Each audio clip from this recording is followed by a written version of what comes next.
Hey, this is Father Christian reaching out to you from the library here at St. Mary's Episcopal Church.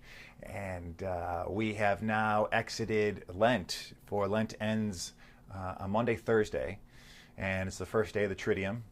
And then we enter and we go into Good Friday, and then Holy Saturday, and then as we wait in expectancy for the resurrection of our Lord at the Great Vigil, which leads us into Easter. But first, we need to go through Good Friday. Good Friday, a day that sometimes doesn't feel so good. It feels very dark. It feels very somber. It feels very bleak. There's a lot of pain, a lot of horror when we read that Passion. And there's this great duality that we see with the cross that we see on Good Friday is why, Lord, do we have this horrible image that's part of the story? Why do we hear of the story in all the Gospels of Jesus being beaten, being betrayed, being left alone and abandoned by all of his disciples? Why is that part of our story? Why does that need to be there? Why does that horrible, gruesome death need to be a part of it? But we know the victory that happens on the other side of it. We know that this sacrifice, and sacrifice is such a huge theme in the Bible, and a huge theme in all of our lives, that really nothing good can come without a decent amount of sacrifice of our time, of our energy, of our gifts, of our money, whatever.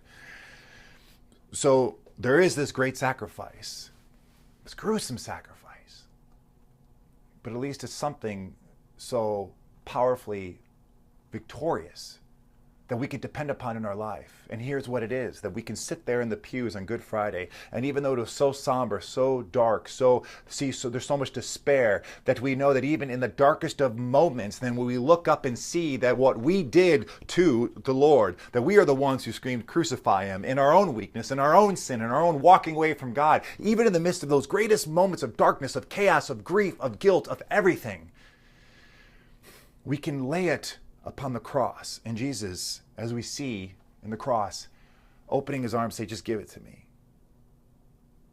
Give me your grief. Give me your loss. Give me your darkness.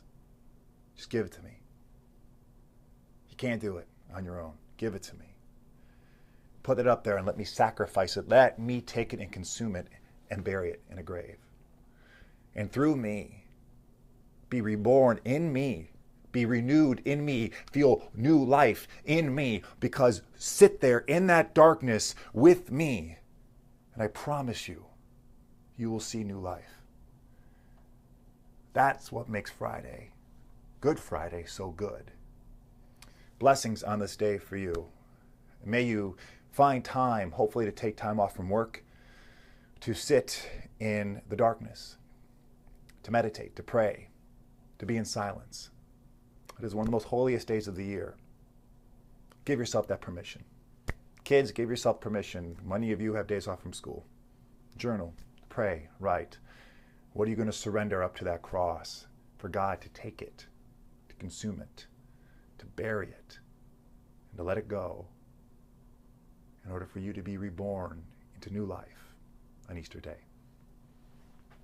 God bless you.